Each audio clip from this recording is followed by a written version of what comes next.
It's time for Security Now. Birthday boy Steve Gibson is here, and we have lots to talk about. As always, the second Chrome zero-day vulnerability of 2022. We'll talk a little bit about the challenges presented to ISPs in Ukraine and the war there, and Kaspersky Labs banned by the FCC.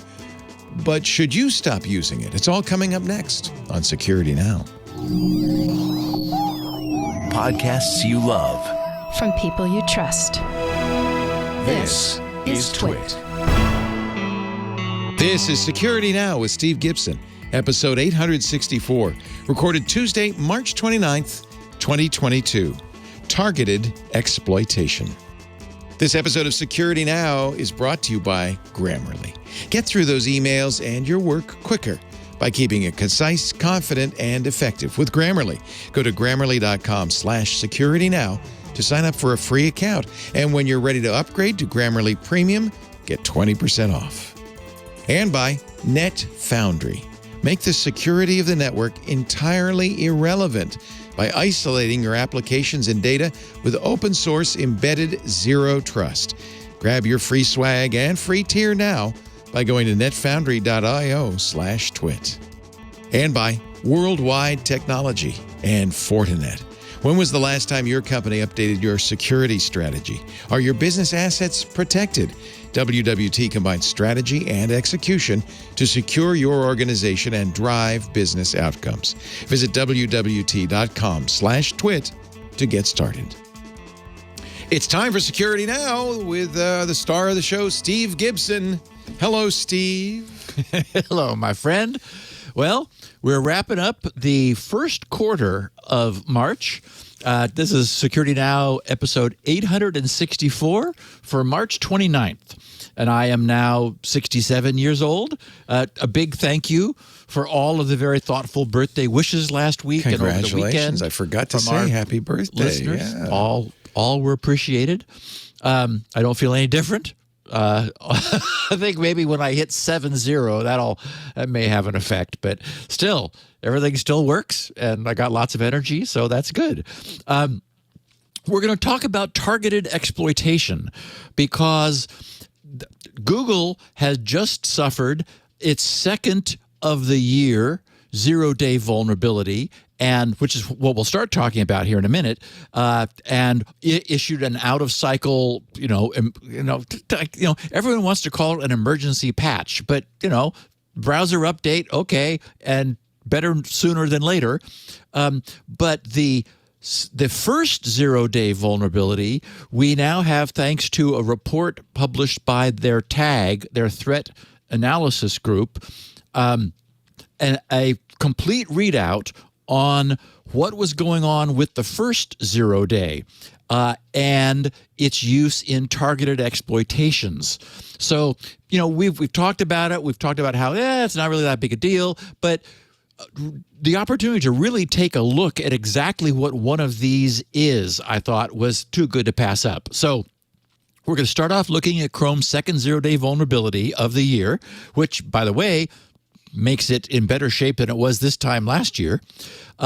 We then spent some time with an interview of the chief technical officer of one of Ukraine's largest ISPs.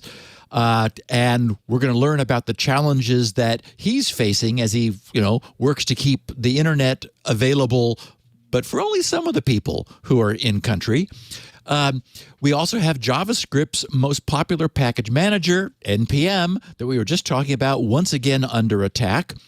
Oh, and Honda tells worried reporters that they have no plans to address the consequences of a new glaring security vulnerability affecting 5 recent years of their Honda Civics design.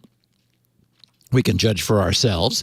The FCC has classified Kaspersky Lab as a national security threat, and also which we're going to talk about, and also adds a bunch of Chinese telecom companies and services to that list as well. Then, after addressing one piece of use after free listener feedback, as I said, we're going to take a detailed look at the consequences of Chrome's first zero-day of the year, which they patched mid-February, and the attacks which North Korean-backed groups launched using it in some detail. So I think a great podcast for our listeners. We have a fun picture of the week, and then we'll get into it. Nice. I want to welcome a sponsor we've had for some time onto the. I think this might be their first time in security now. If not, Grammarly. I wanted to make a special point of mentioning them because they are one of a number of Ukraine-based software companies, and now's the time to show some support. There, if you have Grammarly, you'll notice there's a message that provides resources so that you can donate to the people of Ukraine. They suspended service to Russia and Belarus right away, and they even have donated, I love this, 8 years of net revenues in Russia to Ukraine support. So they're taking all the money they made in Russia for the last 8 years, I think it's more than $5 million, and giving it to organizations and funds supporting the people of Ukraine. I love that. I actually love the product. So this is not in their ad, by the way. They don't want to make a big deal out of it, but I'm doing it. It's more of a news story. Now I'll do the ad, but I just really think these guys are great. And I've used Grammarly forever. At first, I was one of those people who said, "Oh, I don't need a grammar checker. I can write." As soon as I started using Grammarly, I realized it's much more than a grammar checker. The name implies it's a grammar checker. No, it's a writing tool that is there to help you communicate more effectively. And you know what? I don't care how good a writer you are. Everybody needs a good editor, somebody looking over their shoulder. The free and premium features of Grammarly can save you time, give you the confidence of knowing your writing is professional. It's, as I said, free to download, very easy to integrate into your daily life. They have browser extensions. There's an app. You can even run Grammarly right from their website if you have a paragraph. In fact, this is a great way to check out Grammarly, is take some text and paste it into the Grammarly webpage, see what they suggest.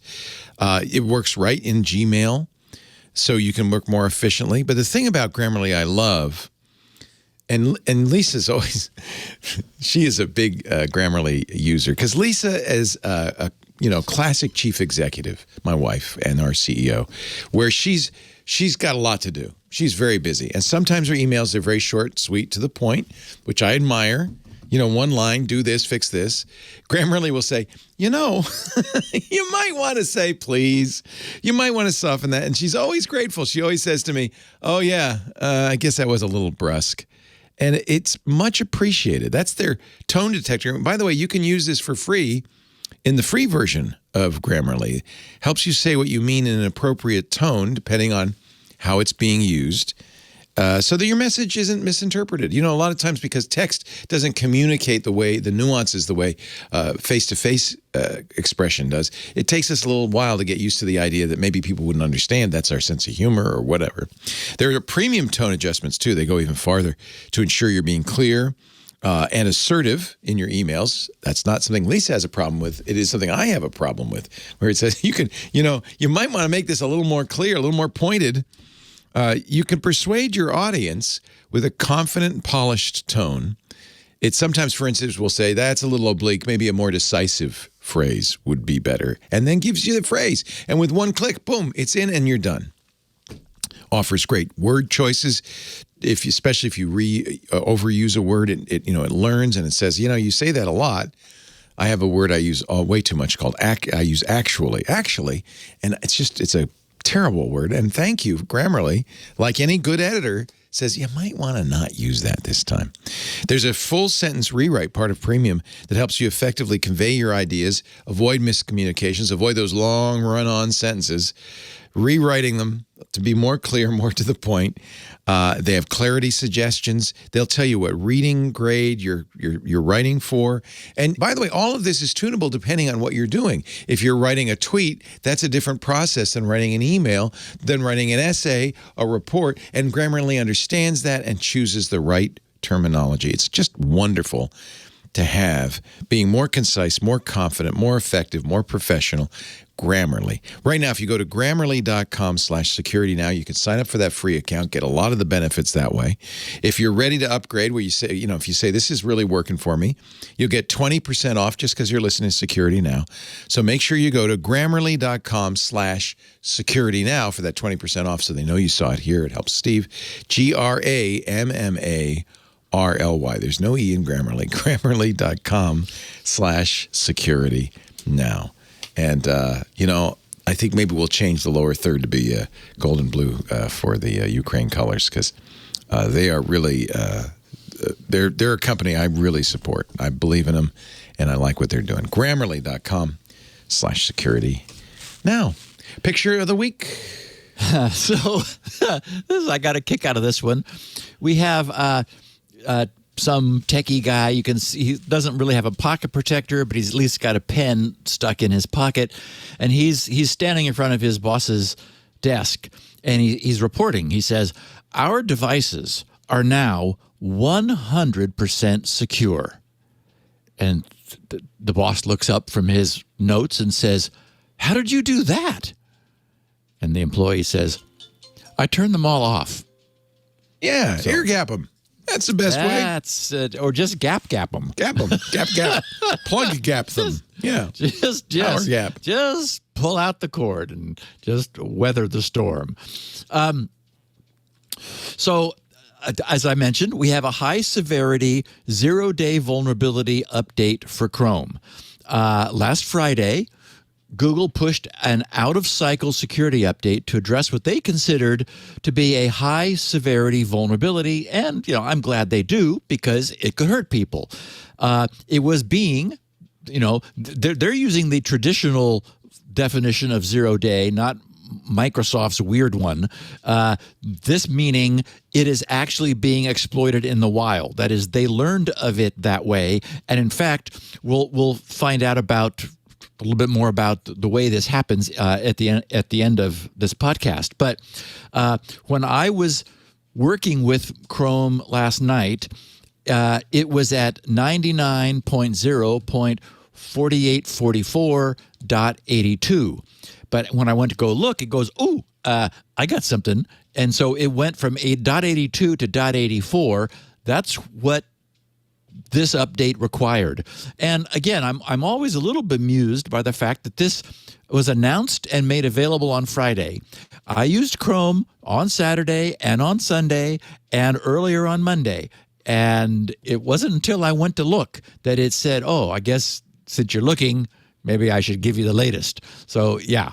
On March 23rd, an anonymous researcher reported the bug, and to their credit, to Google's credit, 48 hours later, they were pushing out a fix. The trouble was a type confusion vulnerability in Chrome's V8 JavaScript engine, being tracked as CVE 2022-1096. And as we know, the so-called type confusion errors arise when some language atom, a variable or some other object, is accessed using a type that's incompatible with what it was originally initialized to be. And in languages such as C and C++, which allow for powerful implicit use and explicit type overriding, or casting, as it's often called, this can have serious consequences. I actually do it on purpose. When I know what I'm doing, I may, in assembly language, I'll declare something as a quad word and then deliberately address it in two pieces as a high and a low double word. But, so there are uses for this kind of, variable casting, variable type casting override, but you just have to know what you're doing. Certainly in these cases, these type confusion errors are mistakes.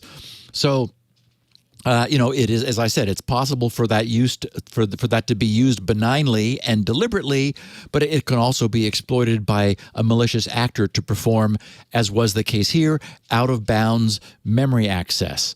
And and now whenever I hear about something happening in Chrome's V8 engine, I'm wondering whether that cool idea that Microsoft has in Edge of disabling like the degree to which Chrome uses its V8 engine would have protected people from that. That would be interesting to know.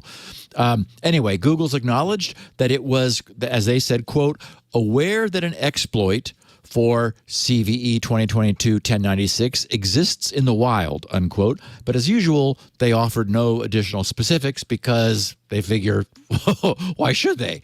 And as I mentioned, so far this year, things are going better for Chrome. We're nearing the end of the third month of 2022, and this is the last podcast of the first quarter, and Chrome has only been visited by 2 0 days this year. There's this one, which is this type confusion error. And then the first one was, not surprisingly, this may have been what kind of has had this term on our radar. Yes, a use after free that was being exploited in Chrome's animation component, and which they patched in the middle of February. My sense is, because these things generally are only being used in targeted attacks, even it appears after patches are made available. That is, we've thought, well, maybe once the world knows about it, they'll start, like using them on a wider scale. I just think that the window of opportunity is closes very quickly. Not as quickly as I wish it would close, because it would be great if all Chrome browsers immediately updated themselves when they got the news. But this one affects Windows, Mac, and Linux. And of course, if you're using any of the Chromium-based browsers, Edge, Opera, or Vivaldi, you'll want to apply those fixes similarly as soon as those other Chromium users offer one. And we'll get back to this at the end of the podcast, taking a look at what Google's tag team discovered about North Korea's successful use of Chrome's first 0 day of the year, which was used from at least January 4th until it was spotted and then closed on the 14th, which says 42 days of active targeted exploitation of that first problem.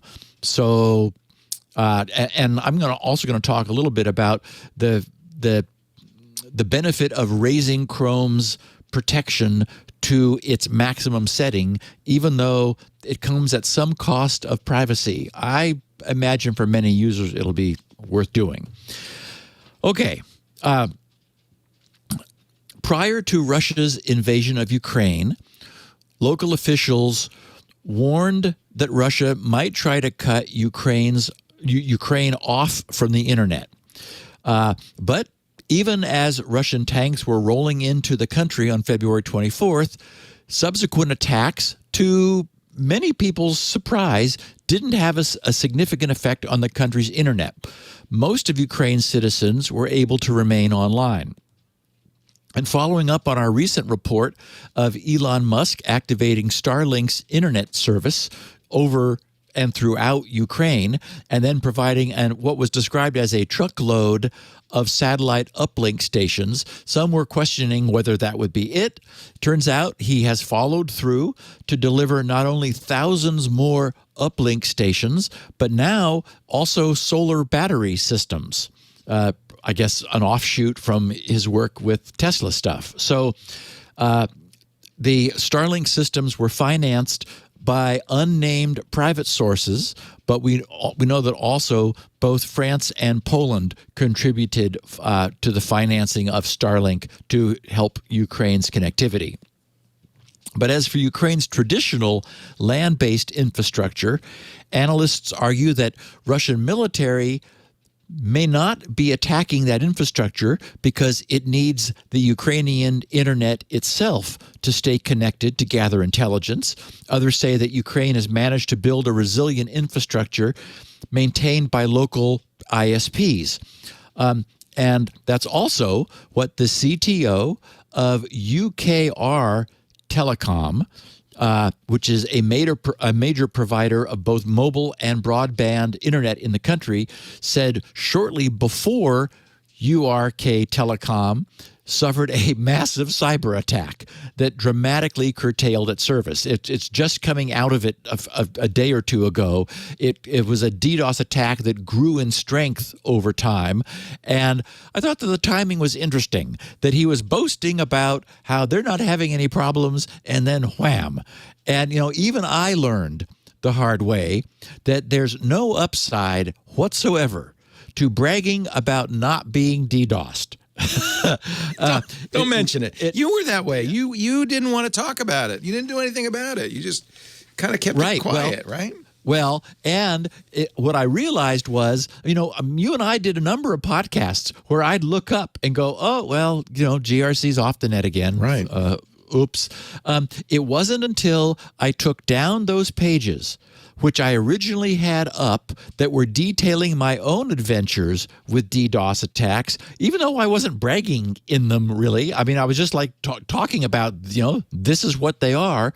When I removed those from my site, the attacks finally stopped. Like I said, no upside to saying, oh, come get me. No, because don't they feed can't. the trolls is the rule. Right. So anyway, Ukrtelecom was originally a state-owned company which controlled the country's telecommunications market. And at that time, it was maybe a little employee-heavy, 24,000 employees, which relied on old and obsolete telecom technology. 9 years ago, in 2013, the company was acquired by Ukraine's richest person. Looks like I would pronounce his name Rinat Akhmetov.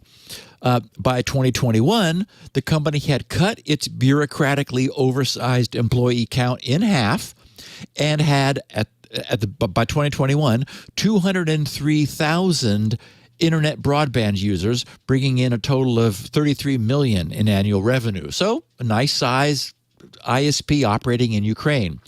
During the invasion, Ukraine has worked to cut off Russian invaders from their use of their infrastructure for communication, while at the same time keeping stable internet available for those who hide in bomb shelters, study online in their basements, or want to ask their friends and relatives in the occupied territories probably the most important question, which looks like you'd pronounce it Yakti, which is Ukrainian for "How are you?"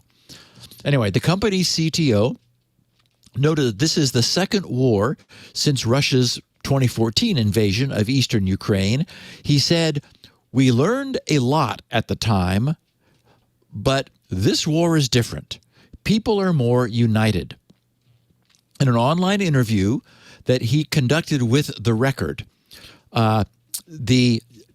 which that CTO joined via Starlink, he explained how his workers are repairing internet infrastructure in the occupied territories and keeping Ukraine online, even amidst ongoing assaults by the Russian military. So The Record posted a Q&A from which I've excerpted the most interesting pieces for our audience. The Record asked, can Russia cut Ukraine off from the internet? And the CTO said no. First of all, Ukraine has a dispersed internet infrastructure, which means that key national providers, including Ukrtelecom, can use various routes to provide internet access. And in other words, as our listeners would know, gotta love autonomous packet routing with redundant and richly interconnected links. Anyway, he continued, Ukraine has a variety of internet service providers across the country that manage their infrastructure independently or in collaboration with others. We also have the resources and people to repair damaged infrastructure and protect the work of our networks from the working of our networks from enemies. He said Ukrtelecom, for example, employs 12,000 Ukrainians, of whom nearly 6,500, so a little over half, are doing technical work. He said our external channels to the global internet cross Ukraine's western border, so we're not connected with Russia, which is in the east. He said, in order to completely cut Ukraine off from the internet, Russia must destroy all of the infrastructure in Ukraine, both civilian and telecommunications. The Russian military has neither the resources nor the skills, he claims, to do so. And now, of course, as we know, thanks to Starlink, it might be even a little more tricky to cut people off, because there's a lot of uplinks now to the Starlink network. The record asked, can Russian troops use the Ukrainian internet? He answered, they can if they steal mobile phones from Ukrainian citizens and connect to Ukrainian telecommunication networks. He said, we know about these cases, but they are hard to track. And of course, he's putting the best face on it possible. In other words, yes, of course, Russians are taking civilian handsets and using them for their own purposes. So anyway, he said, if the Russians manage to seize our fixed internet infrastructure, we block the equipment so they can't use it. During the war, all Ukrainian internet providers are working closely with our military and intelligence services to avoid such incidents. He said, note that there's also a very reasonable theory that Russians need Ukrainian internet services for their own purposes, either communication or intelligence gathering, like eavesdropping on phone calls. And interestingly, to secure his own conversation with Ukrainians' allies, the Ukrainian President Zelensky uses a secure sat phone that the U.S. gave the Ukrainian government a month before the invasion. So they were ready, and he has a secure means of getting, communicating with allies. So Ukrainian officials also said that Russia's own cellular handsets and networking equipment do not work properly in Ukraine, encouraging its soldiers to therefore steal mobile phones from ordinary Ukrainians. It's also possible that Russia is trying to avoid ruining the telecommunications infrastructure that it hopes it would need and be able to use if it manages to take the country, although anyone who's been keeping up with the news knows that the possibility of that happening is dwindling now by the day. It was noted that when Russian troops destroyed several 3G cell towers in Kharkiv, they could no longer use their own encrypted phones that communicate via that network. Whoops. And it turns out that rebuilding infrastructure from scratch is difficult. When Russia had illegally annexed the Crimean Peninsula in 2014, the Kremlin needed about 3 years to regain full control of that region's mobile infrastructure. So, it makes sense that they would be preserving it if they think that they'll be needing it shortly. They probably learned some hard lessons from Crimea. The record asks, how accessible is UKR Telecom's internet in Ukraine now?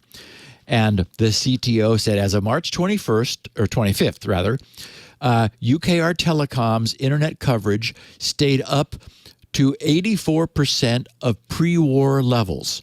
He said major disruptions happen in the occupied territories where there's no electricity or where the internet infrastructure, including fiber optic underground cables, were damaged during the attacks.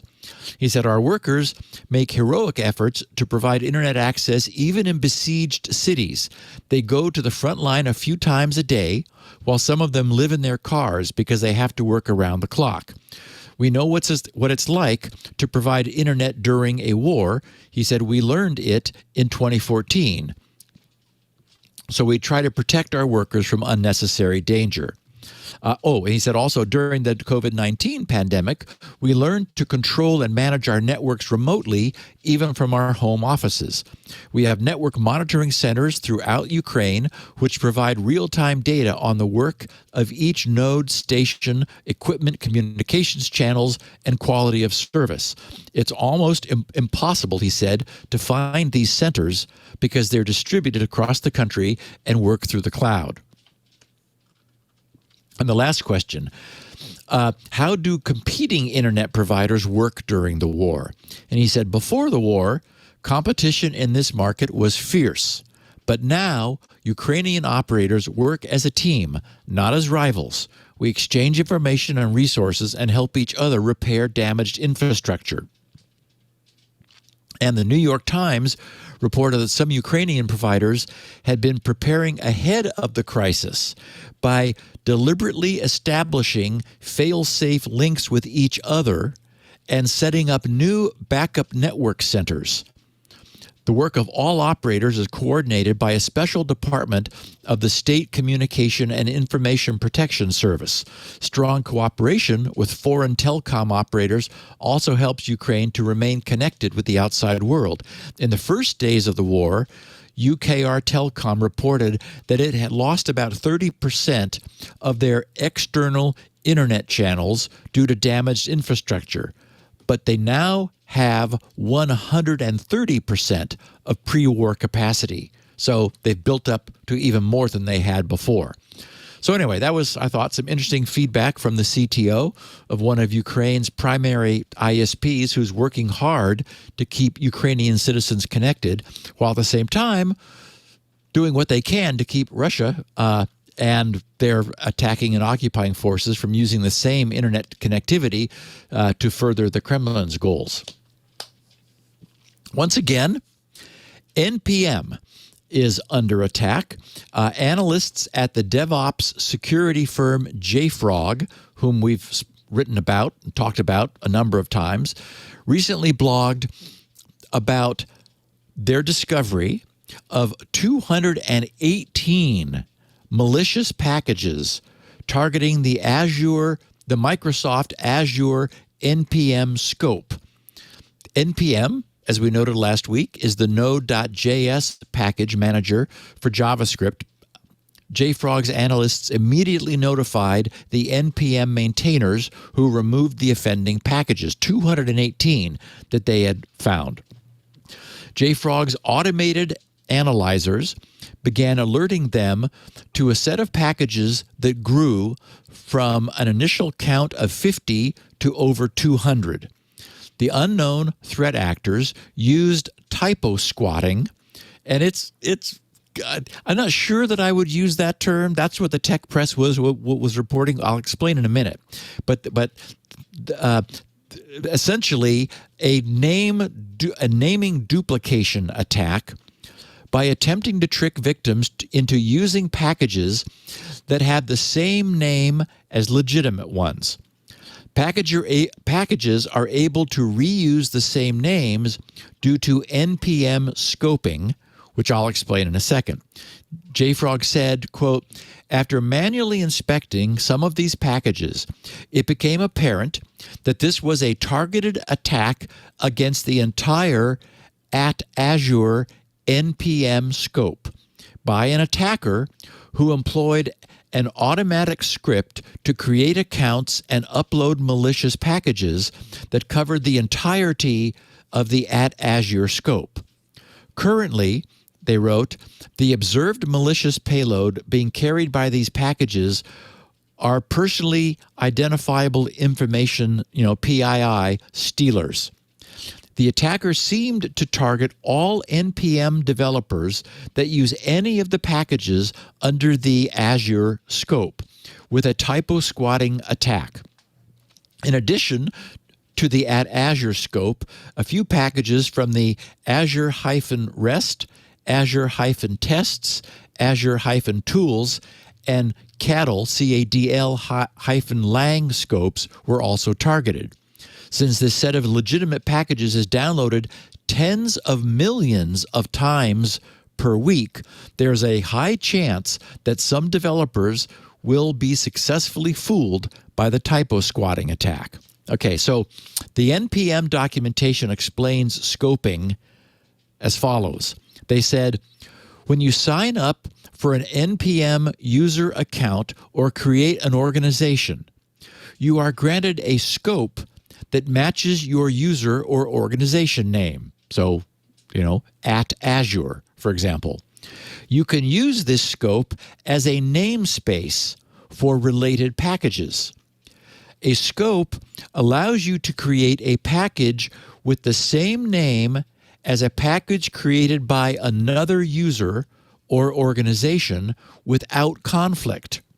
So, for example, you could, whereas you might have a package with a common name like loader, if it was named at Azure.loader, that would explicitly make the at Azure instance of loader separate from all other NPM packages that might have, the name of loader. Excuse me. So when listed as a dependent in a package.json file, scoped packages are preceded by their scope name. The scope name is everything between the @ sign and the slash. Oh, so it's a slash, not a dot. So it'd be at Azure /loader, for example. Okay, so the individuals behind the attack sought to obscure the fact that the packages all came from the same author by using randomly generated names to create unique users for each uploaded malicious package. JFrog also noted that the attacker sought to specifically go after machines and developers running from internal Microsoft Azure networks. They wrote, quote, "We suspect that this malicious payload was either intended for initial reconnaissance on vulnerable targets, for example, before sending a more substantial payload, or as a bug bounty hunting attempt against Azure users and possibly Microsoft developers," unquote. JFrog also suggested that developers make sure their installed packages are the legitimate ones by checking that their name starts with the at Azure scope. In other words, don't be lazy about that. Any results that don't start with an at Azure scope may have been affected successfully by this attack. In other words, from a developer standpoint, any developer who may have not been explicitly scoping their package dependencies with the at Azure in order to specify, reusing my example, the at Azure loader package may have inadvertently picked up one of these 218 mildly malicious, non-scoped, same-named packages instead. So the attack was the use of same-named, non-scoped packages. And JFrog found that there were about 50 downloads per package, that is, per 218 of these packages, meaning that while none were downloaded in huge numbers, the non-scoped attack was somewhat effective. And it would have been much worse if JFrog hadn't picked up on it so quickly. So cool that they've got some automated analyzers that are apparently like looking at everything that is added to the NPM repository and immediately said, hey, wait a minute, these things have the same name as some at Azure things. That could be a problem. As for how to avoid this sort of supply chain dependency attack, the JFrog researchers said that developers should use automatic package filtering as part of a secure software curation process. They said, quote, "What's alarming about this attack is this is a package that is downloaded tens of millions of times each week, meaning there is a high chance many developers will be fooled." As we know, from having talked about it before, typo squatting was originally coined. The term typo squatting originally coined due to its use in domain name space to make a website or email look like it's from a trustworthy source. The fact that we're now seeing a related attack seeping into the supply chain suggests how dependent software is today on third-party packages, and of course, think no further than Log4j. And that this has become so widespread today that threat actors are now seeing this kind of attack as a viable vector. It's long been common practice to sanitize user inputs being accepted by an application. What's becoming clear is that in today's composite application assembly environment, it's also becoming every bit as necessary to sanitize the back-end build process as well. Those in the industry have noted that the likelihood of a successful attack varies depending upon how much control the maintainers of a repository have. In many cases, packages are signed and only known members of a development team are able to perform such maintenance functions. In NPM's case, and many others, end users are able to offer up modules and think no further than WordPress. What could possibly go wrong there? And the vetting of these modules from a security perspective will vary by the package manager. In this particular case, due to sheer volume of NPM users, it's likely the attack was successful across many machines. Based on the nature of the attack, it's more likely to affect new users of NPM, but even experienced developers could be affected if they failed to pay close attention to the name of a specific package they're installing. Given how quickly the maintainers took down the malicious content, the overall impact of the community, as we know, was limited this time. So, my feeling is all of this should be sending up bright red warning flares about just how brittle our community-sourced supply chain environment has become. We've got many years of sort of implicit trust here, and we know things are slow to change. Well, the bad guys have figured out supply chain is a big chunk of low-hanging fruit. So it's becoming clear that insufficient attention has been given to true security here, or at least that security has taken a back seat to convenience. And that's not a safe place to be moving forward. We're going to talk about a shocking decision that Honda's engineers made, Leo. I am shocked, I tell you. You're going to be, let me tell you, you will be shocked. I need to wet my vocal cords. You came to the desert to take the waters, and now you're shocked that we're in a desert. But no, in fact, you can have some water. Well, I want you to listen, though, because I want you to correct me if I get anything wrong. It's time to talk about NetFoundry. And, when I think about zero trust architectures and what NetFoundry is doing with OpenZD, I think about you, because I think about the thing that you always taught people with Shields Up, which is it is better if you're a device on the network to be stealth, not to close the doors, but not even to respond, right? We've talked a lot about VPNs on this show, how you can encrypt traffic once it leaves your network so nobody can see it. But ultimately, and this is something I feel like Google was certainly where I first became aware of the notion of zero trust. But the idea that nothing, even on your internal network, is trusted until it proves who it is a very powerful idea in security. So that's, if I'm going to put it in a nutshell in a layman's terms, that's kind of what OpenZD is all about. TNO. TNO, you kind of coined this idea. If you're looking for a way to stop DDoS attacks or credential stuffing or brute force or exploits or 0 days BGP hijacks, there is a way, a zero trust way, to isolate your applications, your data, making the security of your network completely irrelevant. You could open it all wide up because of zero trust. Trust no one. OpenZD was created and is maintained by NetFoundry. It is an open source project. Now, there are reasons why you might want to use NetFoundry services, and I'll explain that in a second. But this is the next generation of secure open source networking for your applications.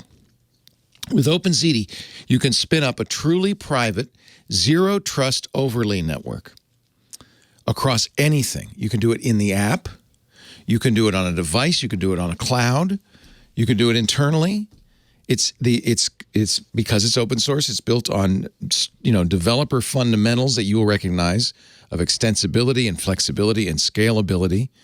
You get end-to-end encryption. I'm not talking a VPN. I'm talking about something much more sophisticated, a scalable, pluggable networking mesh, built-in smart routing, and client proof of identity using certificates, strong crypto. It is just, to me, once I started to understand all this, I was so impressed. It works with C, with Go, with Swift, Android, Java, Node.js, C#, .NET. You can build your own network if you want. You can use it as a SaaS using NetFoundry's foundations. So in fact, a good way to get your feet wet is to go through NetFoundry. It gives you everything you need to spin up a truly private, zero-trust overlay network. Your apps suddenly have superpowers with the OpenZD SDK. It's a really nice SDK. Just a few lines of code. Or you can use their tunnelers to spin up zero-trust networking in minutes across any cloud or device. Using OpenZD isolates your apps and systems. So if you need to explain this to the higher-ups, essentially, they're not subject to external network-level attacks. It's just not possible from malicious actors. You protect from internal or even OS networks, immune to network side channel attacks like phishing. It is simpler, really, because you don't have to worry about patching, or, reactive patching. The design patterns they use are completely agnostic, so essentially it's commodity internet with outbound ports without needing any special skills to implement it, no big firewall rules, anything like that. Or, you say goodbye to inbound ports and public DNS or VPNs. The other thing you'll love about this, it eliminates the tug of war between developers who want freedom and expressiveness, right? And security that wants to lock everything down, because developers can work with the software programmatically. And the security folks know that, they have the peace of mind knowing that their apps are isolated, driven by policy, visibility, and logs that are required. Look, this is a complex subject, but this is state-of-the-art now on how to protect your apps, your network, your devices. It's zero trust. It's a journey, so start wherever you need based on your priorities. OpenZD offers numerous SDKs, tunneling apps for popular OSs, edge routers, and cloud marketplaces. So you can host it, yes, but you don't have to. You can use the NetFoundry SaaS. And by the way, if you just want to get your feet wet, they have free forever tiers with up to 10 endpoints, which actually for a lot of people is all you need. It reminds me a little bit, and I'm no expert in this, but of how much we loved Hamachi, right? Because you could create kind of a private tunneled network of your own. This is Hamachi on steroids. This is like amazing stuff. I want you to learn about it. Go to NetFoundry.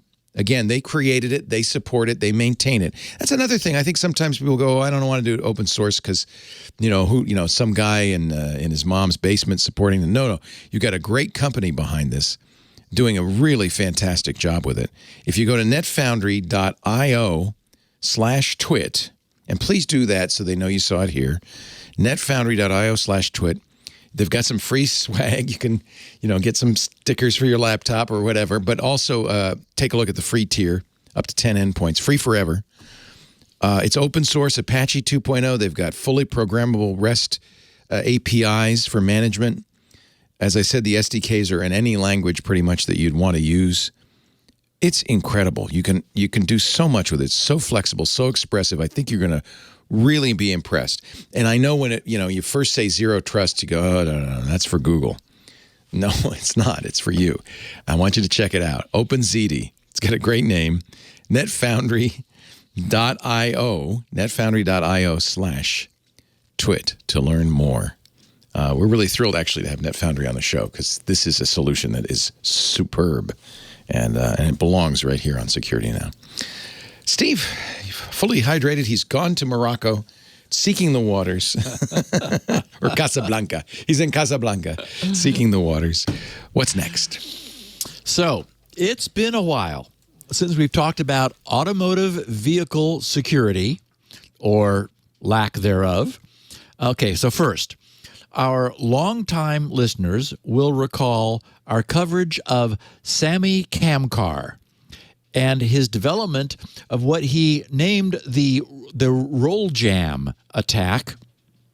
Back then, and I think it was 2015, Sammy demonstrated a $30 device that was capable of sniffing and jamming a car's constantly changing rolling codes. And we're talking about like for the remote, door open and car starts and like trunk open stuff, right? Which, as we know, many car manufacturers use to unlock and start their vehicles and also to open garage doors. Sammy's roll jam system was effective against both microchip technologies named Keylock, Keeloq, Keylock Access Control System, and also the so-called High Security Rolling Code Generator, which was being produced by National Semi. And since it was able to subvert either of those two most popular technologies, it gave its perpetrator access to vehicles made by Chrysler, Daewoo, Fiat, GM, Honda, Toyota, Volvo, Volkswagen, Jaguar, and those using third-party add-on security systems from Clifford and Sherlock. And it was also effective against a wide variety of garage door openers, which all used the same chips made by Microchip and National Semi.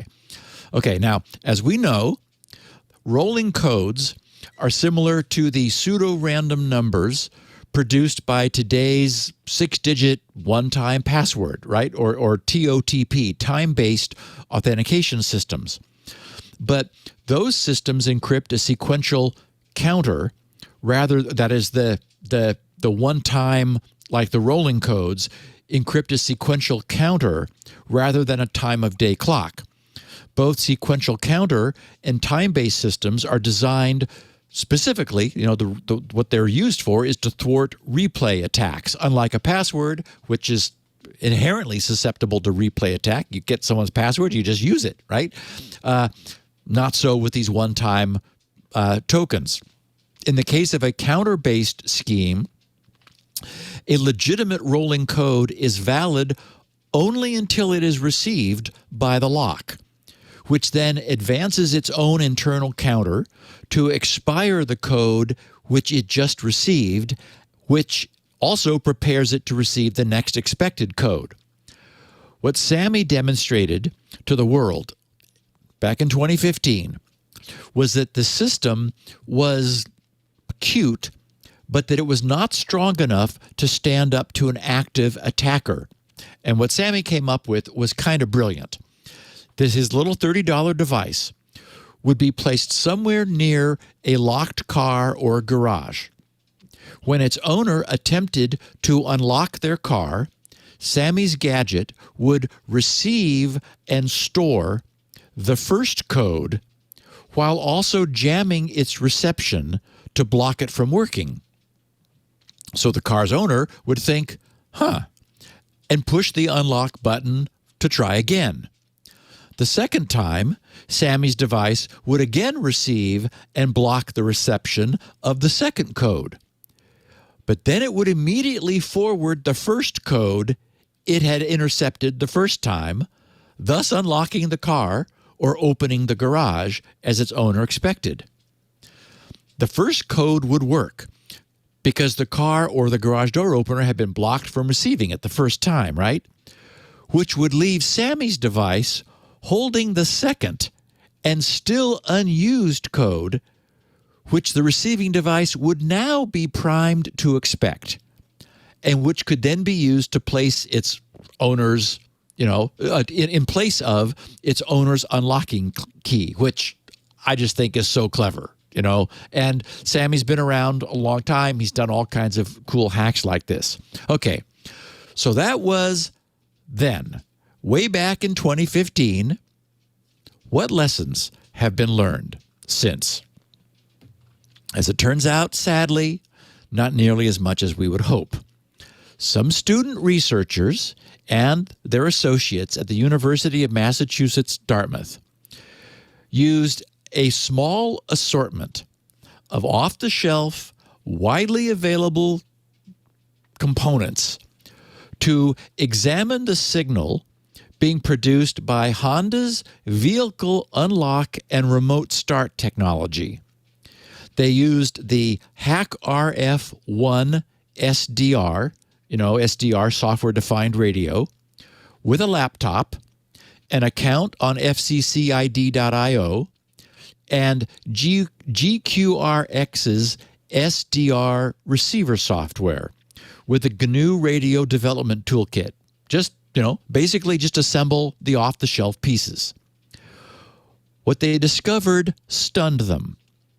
The remote keyless system in Honda Civics, made for 5 years, from 2016 through 2020, encompassing the Honda Civic models LX, EX, EX-L, Touring, SI, and Type R, all share the same remote keyless entry and engine start system. And the keys for all of those cars, produced for 5 years, emit an unchanging, fixed for that car signal, encoded using frequency shift keying, FSK, over a carrier at 433.215 megahertz, standard 433 megahertz frequency. The key's various functions, such as door unlock, trunk unlock, and engine start, each emit different codes. But the codes for each function, it's hard for me even to believe it, never change.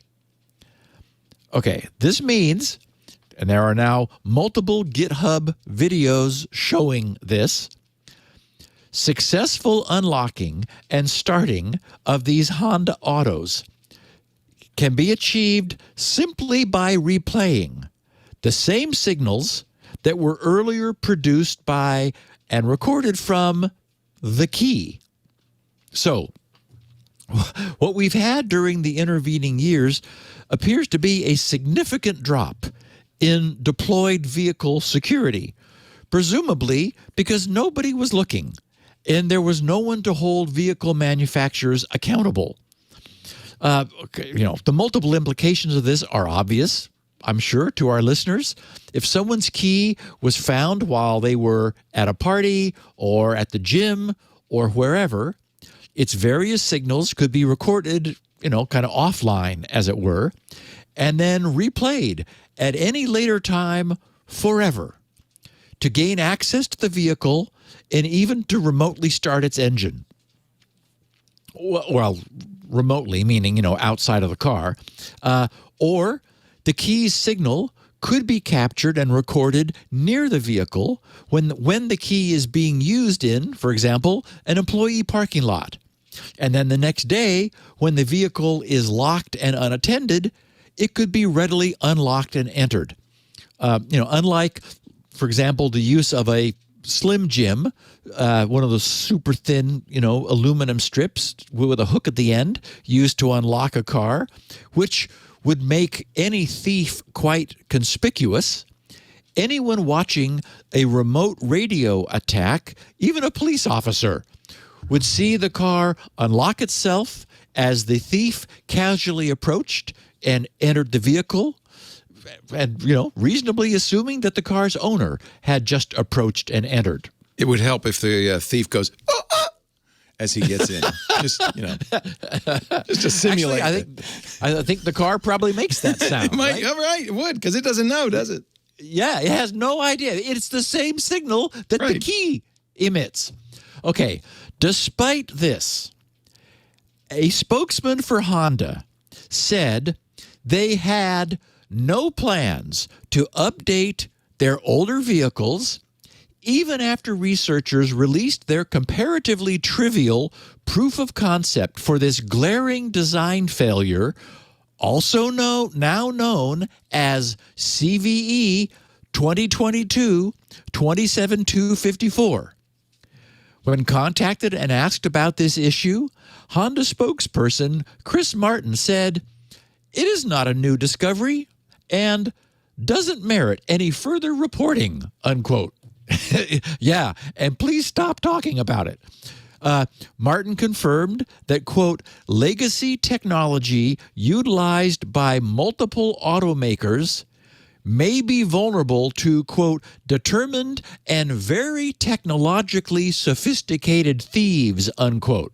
The trouble is, as we've so often seen, what may have required sophistication at the turn of the century is now available using plug-it-together, off-the-shelf technology. A precocious student in elementary school could pull this off. Wow. Amazing.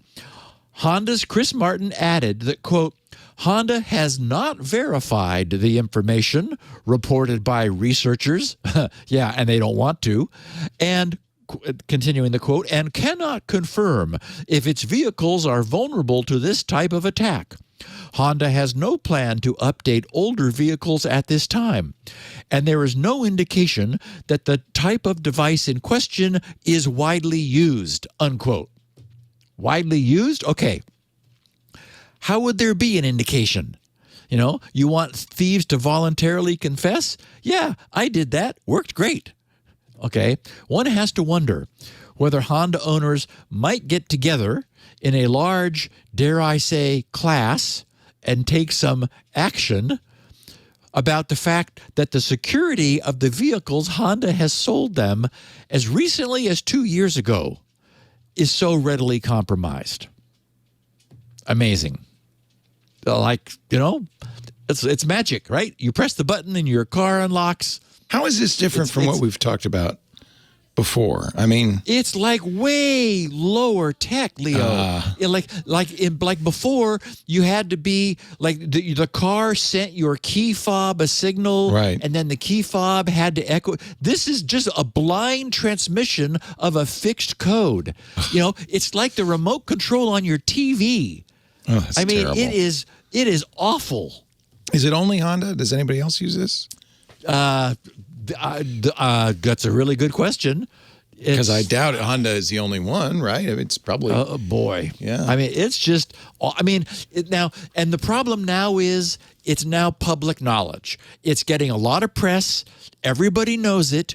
We know that Honda's from year 2013 through 2016 through 2020, 5 years of Honda Civics. All you have keys with a static code. You simply record the code once, and then you play it back anytime you want. It's just... That's terrible. It's unconscionable. Yeah. I mean, yeah, sure. Maybe it's true that any of these things can be defeated, and we've talked about them. But doing it is typically so burdensome that, bad guys don't try. It matters how high the bar is. And I didn't put it in the show notes, but Martin also said, there's like Slim Jims that can be used to unlock doors. It's like, hello, yes, but the thief is exposed while they're doing it, and so they don't do it. This makes it just, falling off a log easy. Yeah. Wow. Well, the U.S., the FCC, Kaspersky Labs, and Chinese telecoms are all mixed up. Last Friday, in an announcement titled FCC Expands List of Equipment and Services That Pose Security Threat, unquote, the U.S. Federal Communications Commission added the well-known to us Russian cybersecurity firm Kaspersky to its covered list, believing that the use of Kaspersky Lab products poses unacceptable risks to U.S. national security.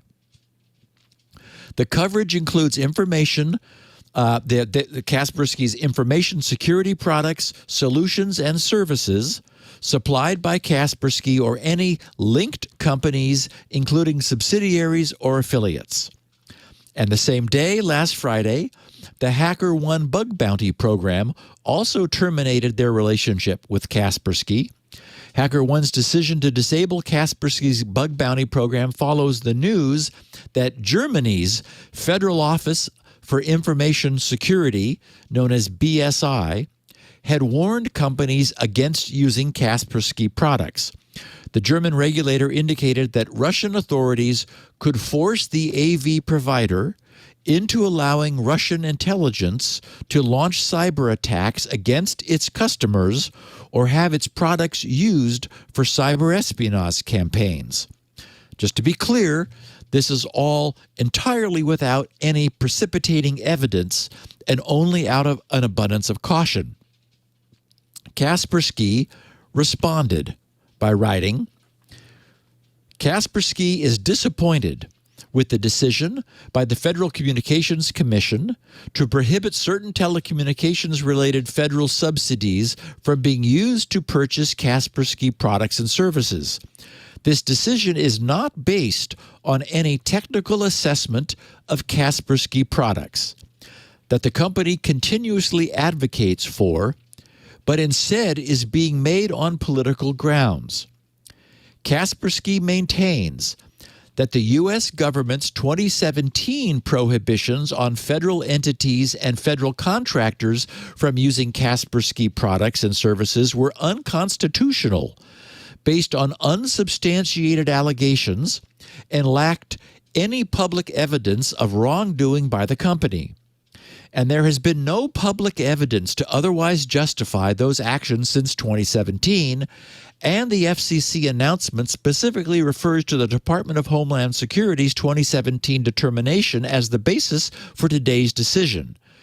Kaspersky believes today's expansion of such prohibition on entities that receive FCC communications-related subsidies is similarly unsubstantiated and is a response to the geopolitical climate rather than a comprehensive evaluation of the integrity of Kaspersky's products and services. Kaspersky will continue to assure its partners and customers on the quality and integrity of its products, and remains ready to cooperate with U.S. government agencies to address the FCC's and any other regulatory agencies' concerns.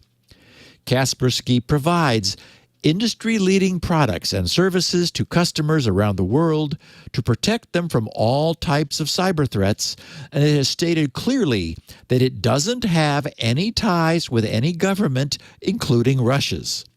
The company believes that transparency and the continued implementation of concrete measures to demonstrate its enduring commitment to integrity and trustworthiness to its customers is paramount.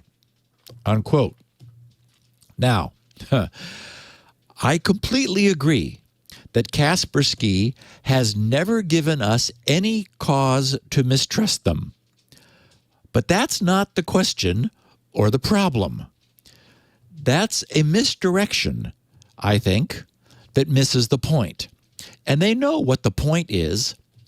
Where they are is the point. So I'm not sympathetic to Kaspersky's plight. None of this should have been a surprise to them. It's been their conscious choice to remain operating in Russia for the past 8 years since 2014, after their president and country illegally invaded Ukraine and annexed its Crimean Peninsula. And being in Russia, they know far more than we do how their country is being run and has been acting. We know that not everyone in Russia agrees with Putin, and I don't doubt that Kaspersky would resist and fight any subversion of their integrity. That's all they have, and that's a lot to lose. But given everything we've seen recently, it might not be their choice, and that's the point. Given the awesome networking power that a deeply trusted and embedded company such as Kaspersky wields, and in the context of an authoritarian regime which is increasingly acting as if it has nothing left to lose, there's every reason to worry that Kaspersky's employees could be forced to act against their will. So it's not Kaspersky for a moment that I don't trust. It's their ruthless and immoral government that ultimately controls them, which we cannot afford to trust in this instance. And there are plenty of good, maybe even better choices in the world. It's not like they have Exactly. Now, I have to point out that Kaspersky got his technical education from the KGB higher school, which prepares intelligence officers for the Russian military and KGB. He has a degree from there in mathematical engineering and computer technology. He served in the Soviet military intelligence service as a software engineer, and he met his wife at a KGB vacation resort 2 years before he founded Kaspersky Antivirus. I'm not saying, I mean, here's part of the problem is everybody loves Eugene because he's a very good salesman. And he goes around and he goes to conferences and stuff and, he buys people drinks. Dvorak used to swear by Kaspersky, probably because he used to hang with Eugene. Yep. I don't know. I think there's no evidence, but there's enough smoke. Yes. And your point, Leo, is why take the risk? Well, you don't have to, so why? And all this, by the way, is saying you can't use government subsidies to buy Kaspersky. Right. Right. And by the way, you can't buy a lot of Russian stuff right now, not because they're inherently insecure, but because it's money to Russia. So I don't think this is a bridge too far. Yeah, and, from my standpoint, there's no way I would feel completely comfortable right now if my computer was running software that was routinely phoning home to Russia. That just, seems a bad idea. We're waiting for the big cyber attack. And they were implicated in the leak of the NSA hacking tools. Yes, whether intentionally or not, they were involved. Yep. Which is not to say that other AV might not have also been doing the same thing, but theirs went to Russia. So anyway, and for what it's worth, Kaspersky has not been singled out for this treatment, at least not globally. Last week's decision to designate Kaspersky as a national security threat follows previous decisions to ban and revoke China Unicom America's license over serious national security concerns in January of this year. And 2.5 weeks ago, the FCC added the Chinese telecommunications companies Huawei, ZTE, Hytera Communications, Hikvision, and Dahua to its ban list. Back in June of 2020, Huawei and ZTE were designated national security threats to the integrity of the U.S. communications networks or the communications supply chain. And now the Chinese state-owned mobile service providers China Mobile International USA and China Telecom Americas have been added as well. So, tensions are running high. And, Leo, we're in this weird world of deep economic codependency with those we do not trust. It's freaky. I mean, I don't think I have anything. I don't think I own anything that didn't come from China. It's all made in China, baby, yeah. Yet, here we are, and how many times have I talked about our IoT stuff? Right. All my lights and plugs and things turn on and off because they're connecting to Chinese cloud services. I actually think that's a good thing, not from a security point of view, but from a global economic perspective. I do too. Interdependence is good for peace. Yes. And if we weren't so interdependent, we couldn't sanction Russia to the degree we have. Yes. And obviously, it's not enough to stop them, but. Well, it's not enough to stop one man. Right. And I think that's the problem. That's the problem, is that this guy is, believed to be the richest person in the world. Nothing. He doesn't care at this point. And there are no handles on him. There's nothing we can do. Right. And so we'll see what happens. But, yikes. Austin Wise tweeted me from @AustinWise. He said, on the most recent Security Now episode, the phrase use after free was overloaded, and he means overloaded in the object-oriented sense, to mean both using a pointer after calling free and a language runtime gets confused about the lifetime of garbage-collected memory. For the second case, he says, the .NET developers call it a GC hole, GC as in garbage collection, a GC hole. The runtime normally keeps track of memory, but if it falls into a GC hole, it can get lost and freed too early. He says section 2.1 of this guide has more details about GC holes in .NET. And then I have a link in the show notes, which he provided. He said, I think a phrase like GC hole could make it more clear when talking about these sorts of use after free problems. Anyways, I love the show. Thanks for helping everyone know how computers work and how they break. And so that's what he wrote. Austin, thank you. And he's correct that the phrase use after free was overloaded. And that was the point I was hoping to make. You know, much like someone saying that the security vulnerability allowed for security protections to be bypassed, you know, gee, thanks for the clarification. We've seen that in vulnerability reports, the term use after free has similarly become a catch-all for any use of memory by any means whatsoever when that memory is no longer allocated. Last week we talked about how one obvious source of such error is a programmer whose code on their behalf makes that mistake by explicitly freeing something that can later be referenced. The link Austin provided to the GitHub page regarding Microsoft's .NET Common Language Runtime offered a nice bit of detail about the challenges on the automatic garbage collection side. And so I did want to share a couple paragraphs from that. It reads, so this is written to .NET coders asking, is your code GC safe? And then it says how GC holes are created. And it says the term GC hole refers to a special class of bugs that bedevils the CLR, meaning the Common Language Runtime. You know, that's like the Java VM, right? It's the thing that reads the intermediate language. They say the GC hole is a pernicious bug because it is easy to introduce by accident, repros rarely, meaning, reproduces rarely, and is very tedious to debug. A simple GC hole can suck up weeks of dev and test time. One of the major features of the CLR is the garbage collection system. That means that allocated objects, as seen by a managed application, are never freed explicitly by the programmer. Instead, the CLR periodically runs a garbage collector.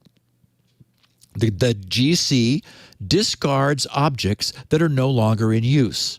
Also, the GC compacts the heap to avoid unused holes in memory, known as heap fragmentation. Therefore, a managed object does not have a fixed address.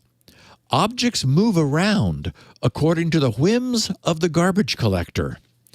To do its job, the GC must be told about every reference to every GC object.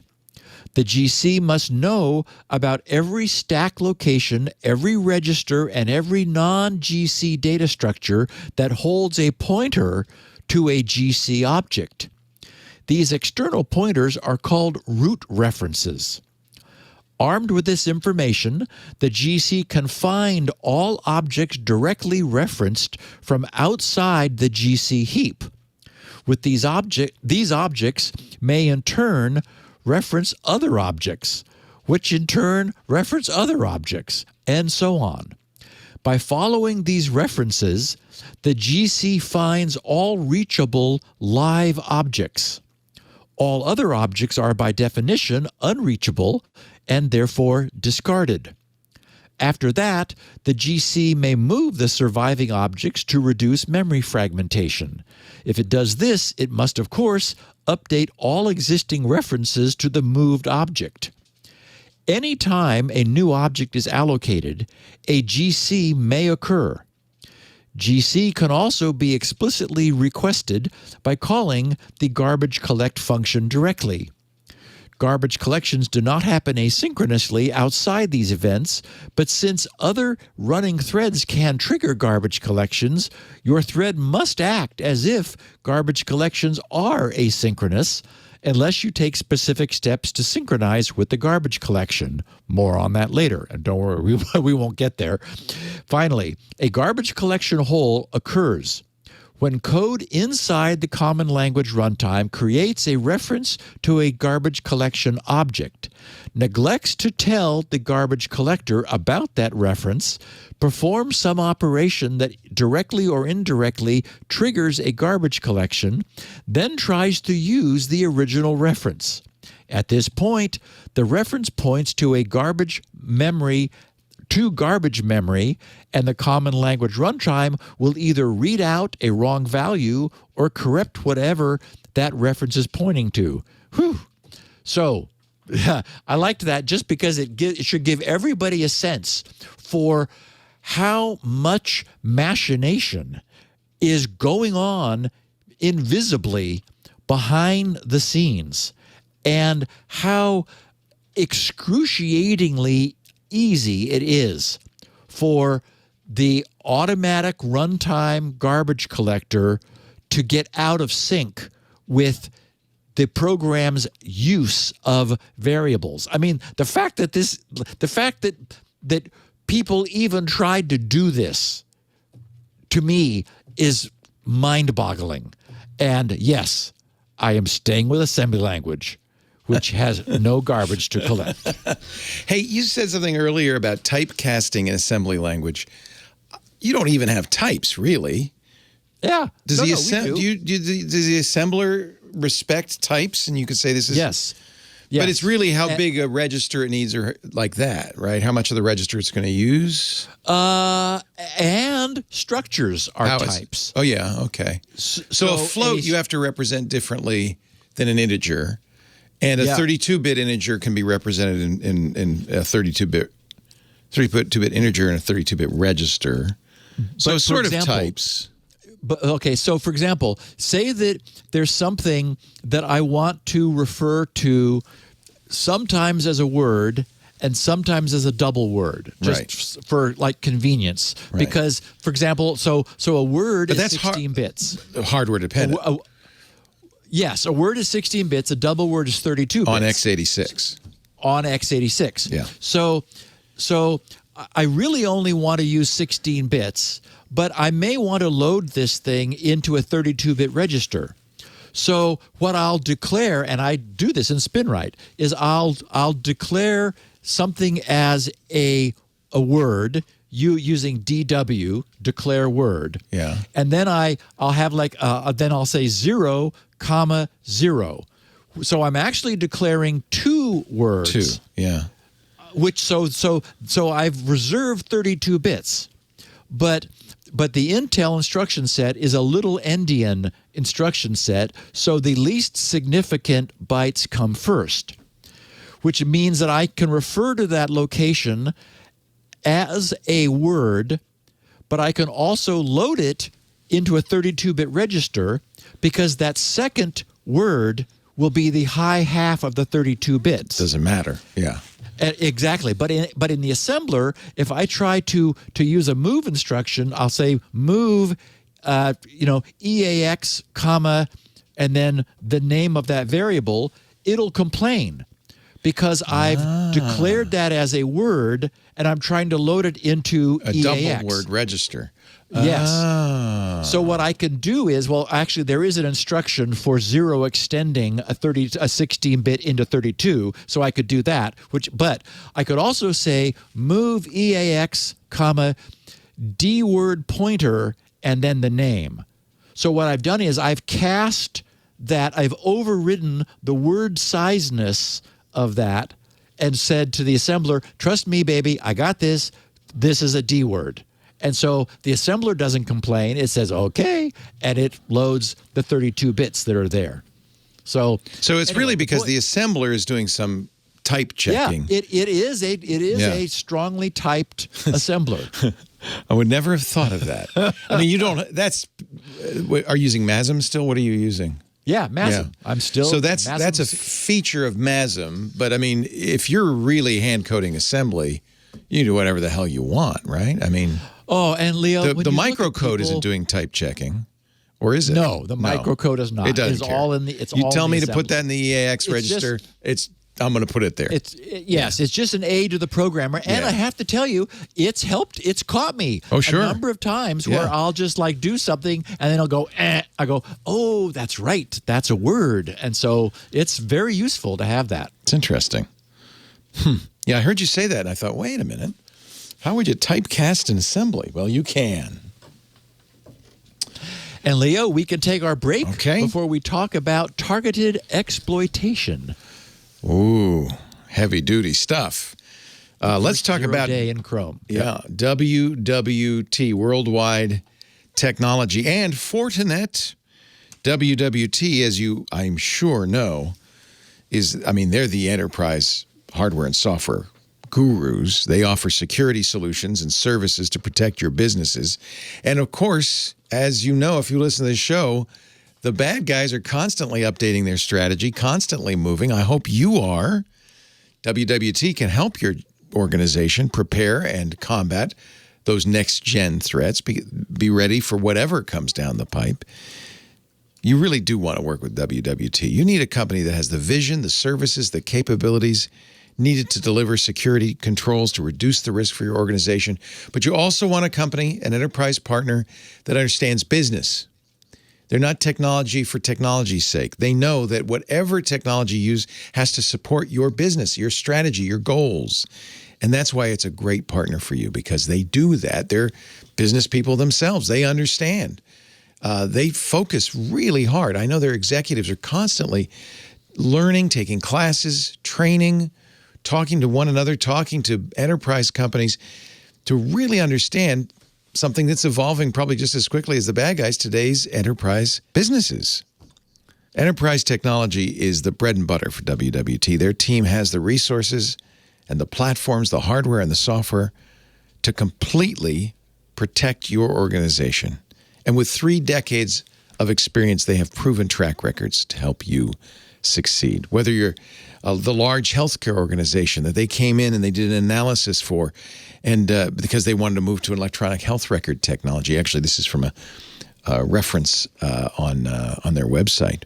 Well-known company. I'm not going to name names, but you know who they are. 90% after they did all the analysis, the expert knowledge, state-of-the-art tools, in-depth analysis, 90% of the vulnerabilities they found, and there were some, could be fixed and kept fixed by putting in a comprehensive, systematic approach to patching. So they implemented that. But that's not all. They don't just say, okay, thank you very much, and leave.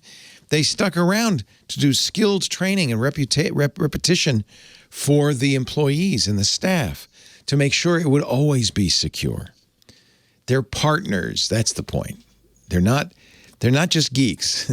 They're business people who partner with you to make your business work better, like that retail bank that wanted infrastructure that could survive a catastrophic cybersecurity event, a giant ransomware attack, for instance.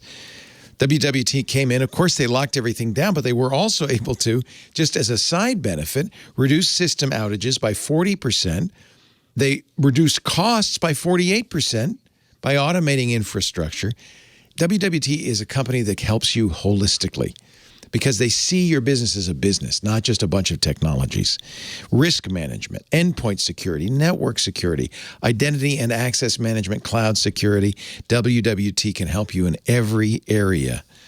Work with you to make your business safer, more secure, more reliable, and ultimately more profitable, because that's what we're all there for.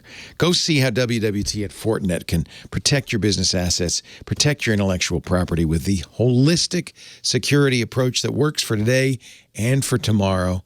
WWT.com/twit to get started. Let Worldwide Technology help you. WWT.com/twit. Worldwide Technology makes a new world happen. WWT. All right. Back of the book, sort of. Let's talk about the topic of the week. So I thought that the term targeted exploitation was a little more catchy than calling the podcast The Exploitation of CVE 2022-0609. So, now, I bet Volnonym has a good name for it, I'm sure. Let me look it up. I bet they do, yes. Itchy camel or something. Oh. I'm going to look it up while you go on. Okay. So let's talk about last month's Chrome use after free exploitation. Last week on Thursday, the day before Google pushed their second urgent update to Chrome, their tag team, the threat analysis group, provided some very interesting information about their detection of attacks which were leveraging that first 0-day that was closed mid-February by their first urgent update of the year. Since, except in the case of Microsoft, we're almost always talking about vulnerabilities in the past tense, I thought it would be interesting to take a closer look into a case study of targeting. We're often talking or taking an appropriate, what I think is an appropriate relaxed stance toward the need to update when something will almost certainly only be used against specific targets, since what are the chances that that's us? But I think this case history should serve to provide a useful reminder of what can actually happen, and also, what targeting really looks like. On February 10th, the Threat Analysis Group discovered two distinct North Korean government-backed attacker groups exploiting a remote code execution vulnerability in Chrome, which was given CVE 2022-0609. These groups' activity has been publicly tracked as Operation Dream Job and Operation Apple Juice, JEUS. Oh, Lord. I think they are taking some hints from the Volnonym people. I can't find it. There's so many Volnonyms. Oh, God, they're so bad. They need a search engine at Volnonym.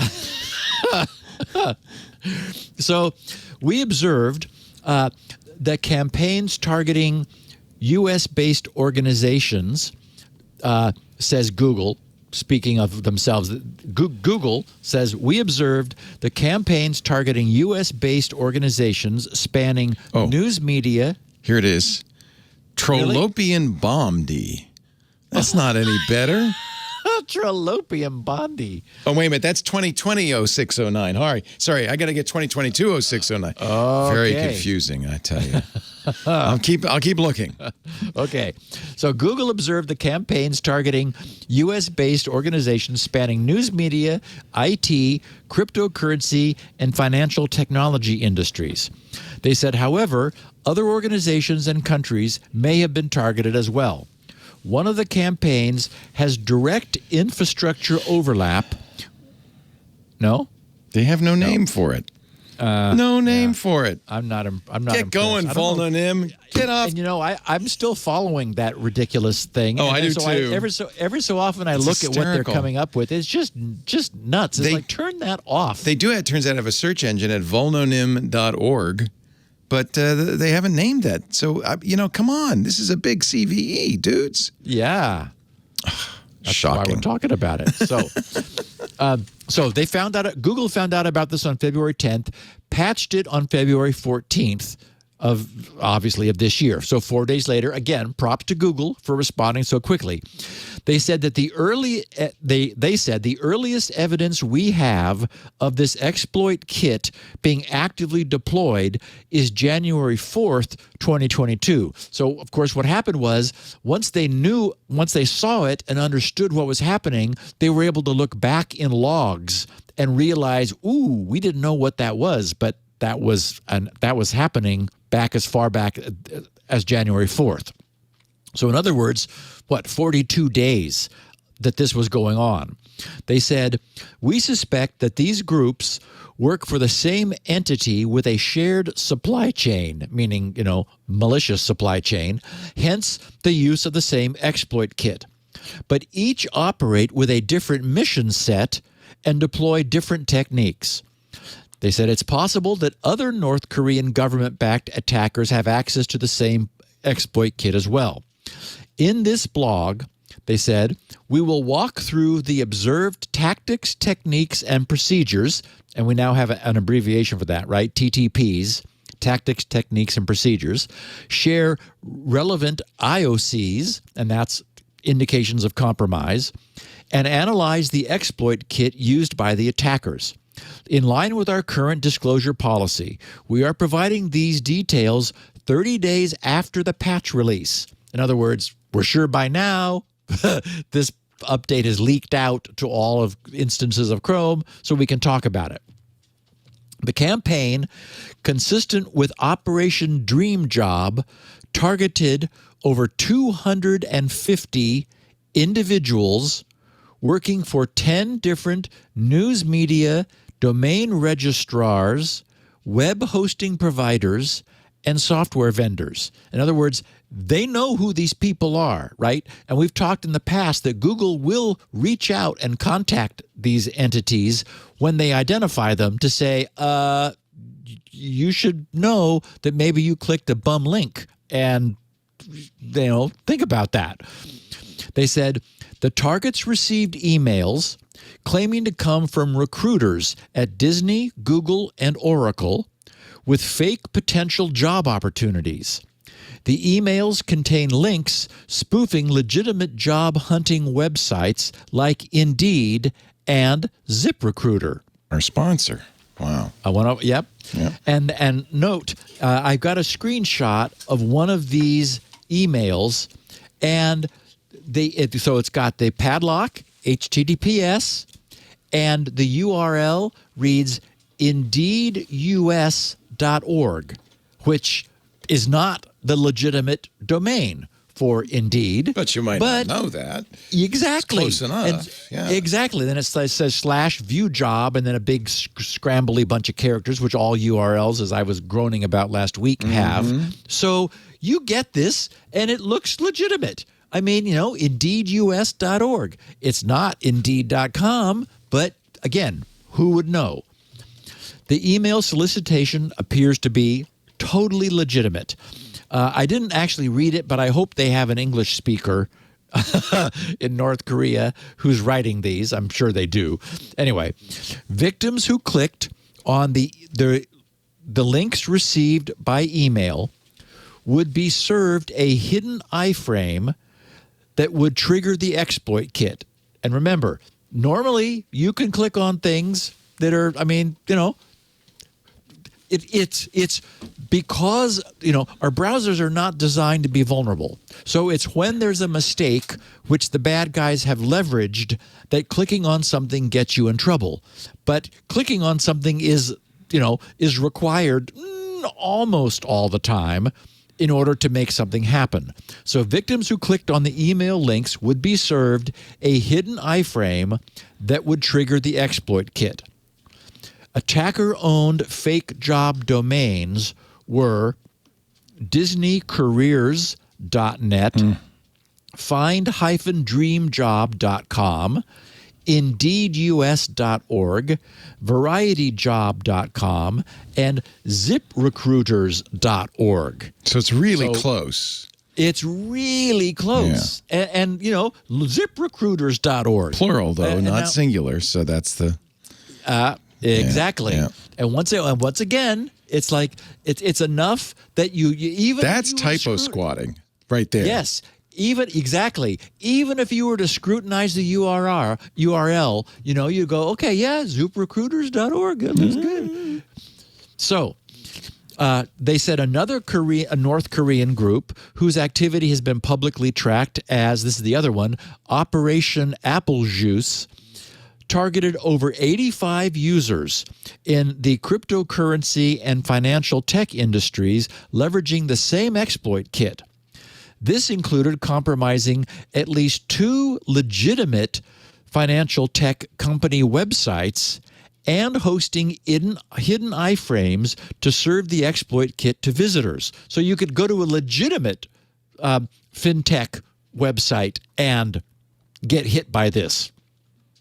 In other cases, fake websites were observed already set up to distribute Trojanized cryptocurrency applications, hosting iframes and pointing their visitors to the exploit kit. And those sites were blockchainnews.vip, chainnews-star.com, financialtimes365.com, fireblocks.vip, gateexpiring.com, gbclabs.com, giantblock.org, hummingbot.io, onlynova.org, and teenbeanjs.com. And then those were the typo squatting sites. The two legitimate compromised websites between February 7th and 9th were www.options-it.com, a real site, and www.tradingtechnologies.com, another real site. The attackers made use of an exploit kit that contained multiple stages and components in order to exploit targeted users. The attackers placed links to the exploit kit within hidden iframes, which they embedded on both websites they owned as well as those two websites they compromised. The kit initially serves some heavily obfuscated JavaScript used to fingerprint the target system. This script, they wrote, collected all available client information, such as the user agent, the screen resolution, and all the other stuff that's available, and then sent it back to the exploitation server. If a set of unknown to them, because they had no way to know, requirements were met, meaning if that fingerprinting said, oh yes, this is a go, the client would be served a Chrome remote code execution exploit and some additional JavaScript. If the RCE was successful, and that's this first 0 day of the year, that's the Chrome RCE exploit. If that RCE was successful, the JavaScript would request the next stage referenced within the script as SBX, which is a common acronym for Sandbox Escape, because, of course, you got to get out of the browser sandbox. And they said, we unfortunately were unable to recover any of the stages that followed the initial RCE. Okay, and this is really interesting. The way the bad guys hide and protect themselves. Being careful to protect their exploits, the attackers deployed multiple safeguards to make it difficult for security teams to recover any of the stages, which is why Google's team with absolute access to Chrome were unable to get anything any more than to learn of the first RCE. The safeguards include only serving the iframe at specific times, presumably when they knew an intended target would be visiting the site, which, think about that. So, the site is clean and it doesn't contain the iframe except right at the time that they expect that their email will have been received and will likely be getting the click, if it's going to, that would bring the target back to the site. So a real narrow window during which that vulnerability is being sent to people who are entering the site. In some email campaigns, the targets received links with unique IDs. This was potentially used, they wrote, to enforce a one-time click policy for each link and allow the exploit kit only to be served once per targeted visitor. So again, even if you grab the email from somebody who received it, you cannot obtain the RCE by reusing the link that was already used once. The exploit kit would AES encrypt each stage, including the client's responses, with a session-specific key. So traffic sniffing won't work. And additional stages were not served if the previous stage failed. So all of that being done to tightly constrain the disclosure of for example, the sandbox escape. They know that because they saw it in the script that there was an SBX acronym. Presumably, the RCE was then followed by a sandbox escape. Google doesn't know what it is because they weren't unable to get it because the bad guys are being so careful not, to tightly control and constrain the exploit chain step by step. And the second it's broken, it doesn't go any further. And as we said, using unique one-time only links, you're never able to begin to explore down that chain again.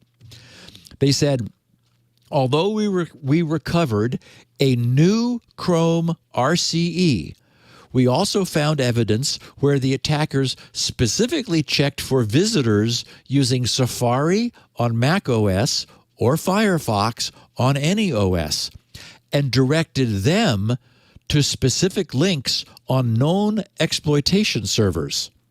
In other words, this set of exploits was for Chrome, but if somebody was coming in on Safari on a Mac or Firefox or using Firefox on any platform, they got their own exploits tuned to the environment that they were using. They said we did not recover any responses from those URLs. So Google's tag team has extreme visibility via instrumentation into their own Chrome browser, but obviously not into other non-Chrome browsers. But this evidence strongly suggests that users of Safari on Mac and Firefox anywhere may have been served their own different browser-specific exploits. I have a link in the show notes, Leo, if you're curious.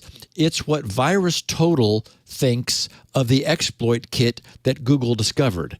I told a friend of mine about VirusTotal, and because he had a questionable file, and like one obscure AV engine out of 70 thought there was a problem, and he got all freaked out. I said, no, Mark, it's okay. That means nothing. But this thing lights up like a Christmas tree with how many?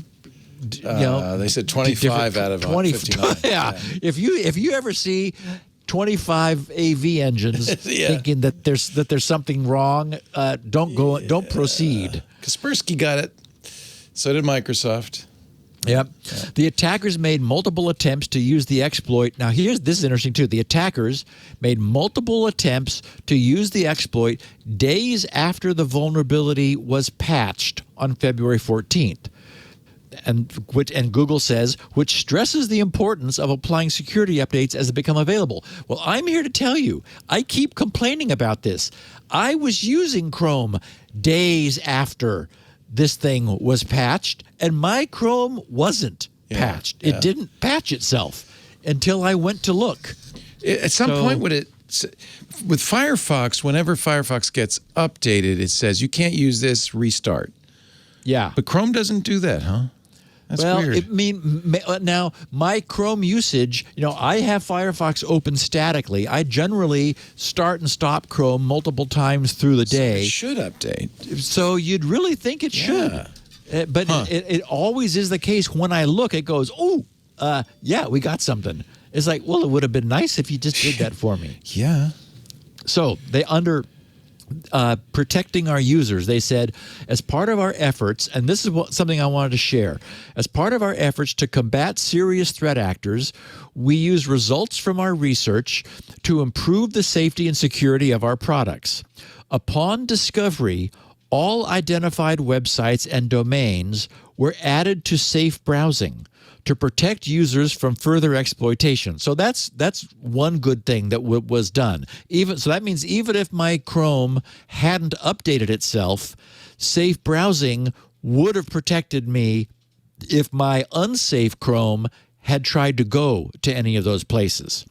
They said, but of course that also presumes that they have full visibility into all of the sites that were doing the exploiting, and they can never know that. They said, we also sent all targeted Gmail and Workspace users government-backed attacker alerts notifying them of the activity. As I said before, Google is good about notifying people to who they can that they may have been compromised.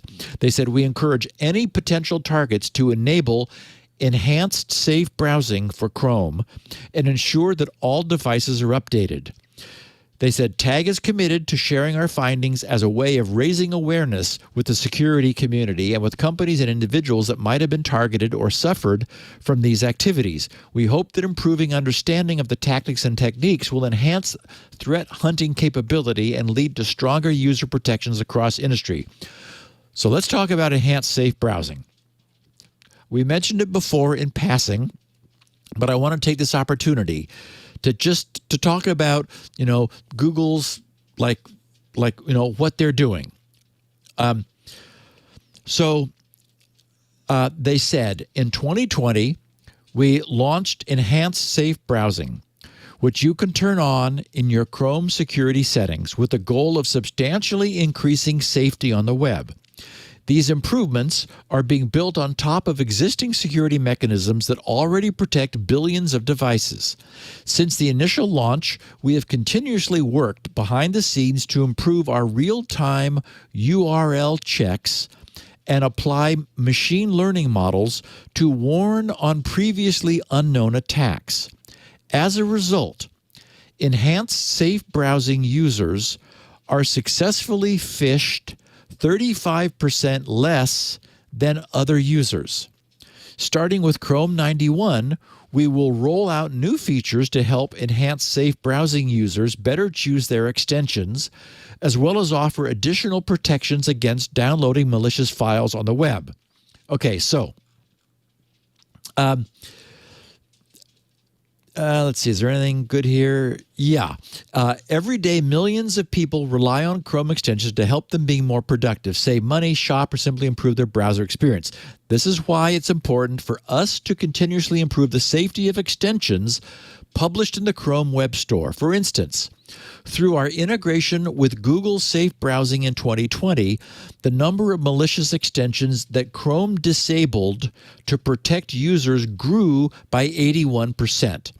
This comes on top of a number of improvements for more peace of mind when it comes to privacy and security. Any extensions built by a developer who follows the Chrome Web Store developer platform policies will be considered trusted by enhanced safe browsing. For new developers, it will take at least a few months of respecting these conditions before becoming trusted. Eventually, we strive for all developers with compliant extensions to reach the status before meeting these criteria. Today, this represents nearly 75% of all extensions in the Chrome Web Store, but that means they said nearly 75. That means more than 25% don't. Let's see. And finally, under improved download protection, when you download a file, Chrome first performs a first-level check with Google Safe Browsing using metadata about the downloaded file, such as the digest of the contents and the source of the file, to determine whether it's potentially suspicious. For any downloads that Safe Browsing deems risky but not clearly unsafe, enhanced safe browsing users will be presented with a warning and the ability to send the file to be scanned for a more in-depth analysis. If you choose to send the file, Chrome will upload it to Google Safe Browsing, which will scan it using its static and dynamic analysis classifiers in real time.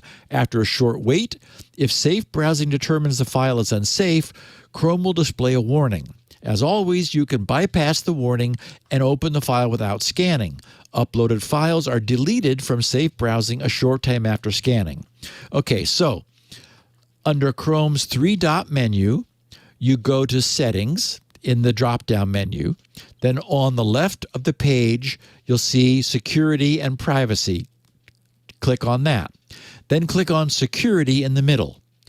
You're now looking at the Safe Browsing choice.